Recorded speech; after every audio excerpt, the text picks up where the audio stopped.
रक्षा मंत्री तमिलनाडु के दौरे पर हैं। इस दौरान उन्होंने चीन पाकिस्तान से लेकर पूर्वोत्तर को लेकर भी करारा जवाब दिया है। साथ ही आतंकवाद के खात्मे को लेकर भरोसा भी जताया है।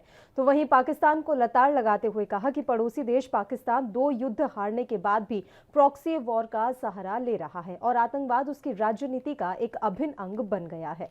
उसने आतंकियों को हथियार, फंड और ट्रेनिंग देकर भारत को निशाना बनाना शुरू कर दिया है।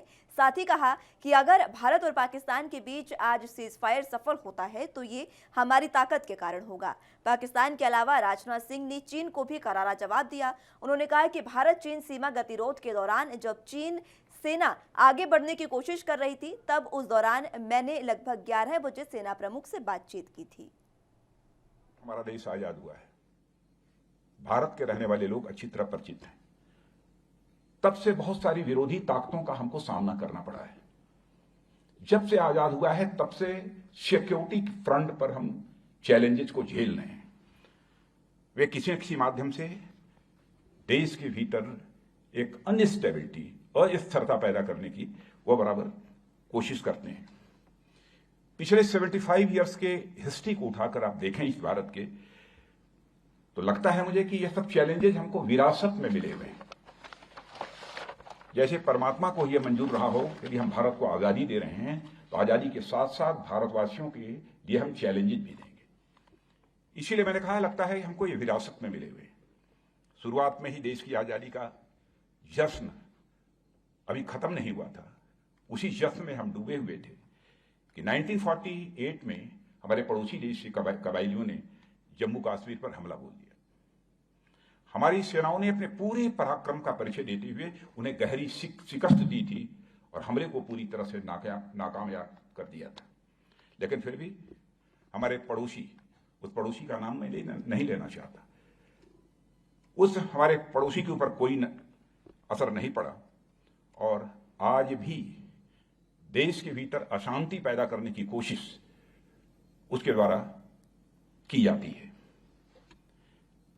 इन कोशिशों का परिणाम यह हुआ कि देश को 65 और 71 के 2 वार का भी सामना करना पड़ा है। बहादुर सेना के जवानों का, जिन्होंने कि अपने पराक्रम से हमारे उस पड़ोसी को जिसने भारत के साथ आक्रमण करने की ठानी थी उसको मजे चखाए, उसको शिकस्त दी।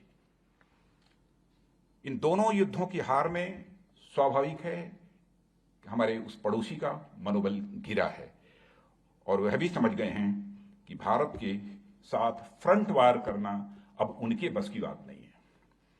अब फ्रंट वार करना अब उनके बस की बात नहीं है, तो अब उन्होंने प्रॉक्सी वार का सहारा लेना प्रारंभ किया है।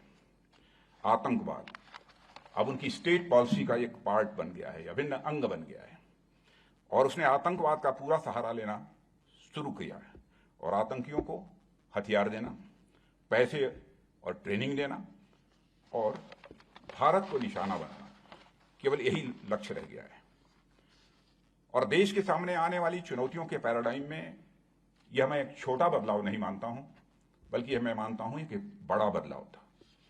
पर मुझे कहते हुए खुशी है कि इन बदलावों को ध्यान में रखते हुए हमने अपनी सिक्योरिटी पॉलिसीज में भी चेंजेस किए हैं। एक नए डायनेमिज्म के साथ हमने टेररिज्म के खिलाफ अपने रवैये को प्रोएक्टिव बनाया है।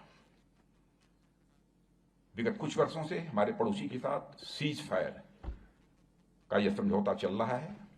अभी तक तो कोई ऐसी हरकत की जानकारी नहीं मिली है, लेकिन सीज फायर भी यदि कामयाब हो रहा है तो हमारी ताकत के कारण ही ये सीज फायर का फोर्सेस आगे बढ़ने की कोशिश कर रही थी। एक दिन रात का समय है, 11:30-12 बजे होंगे, हमारी आर्मी चीफ की बात हो रही थी। बहुत ही क्रिटिकल सिचुएशन थी, उसमें भी हमारी फोर्सेज ने जिस सूझबूझ का काम किया है, मैं खुलकर तो नहीं बोल सकता हूं, लेकिन उसकी मैं जितनी भी सराहना करूंगा कम है। केवल आपकी हौसला अफजाई के लिए मैं नहीं कह रहा हूं, ये जो हकीकत है पूरे इंडो चाइना स्टैंड ऑफ के दौरान जो हमने देखी है, मैं उसकी चर्चा कर रहा हूं। और हमारे सुरक्षा बलों ने एक बार फिर से साबित कर दिया कि किसी भी समय और किसी भी स्थिति में किसी भी दुश्मन का सामना करने और हर प्रकार से अपने राष्ट्र की सुरक्षा के लिए हम पूरी तरह से कमिटेड हैं, चाहे हमें उसकी कितनी भी कीमत क्यों न चुकानी पड़े। साथियों, अतीत में जैसा कि मैंने अभी चर्चा की,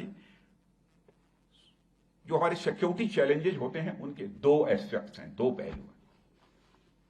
पहला था बॉर्डर सिक्योरिटी और उससे जुड़े थ्रेट्स, और दूसरा इंटरनल सिक्योरिटी और उससे जुड़े थ्रेट्स। नेशनल सिक्योरिटी में ट्रेडिशनल परसेप्शन में over a period of time एक बहुत बड़ा बदलाव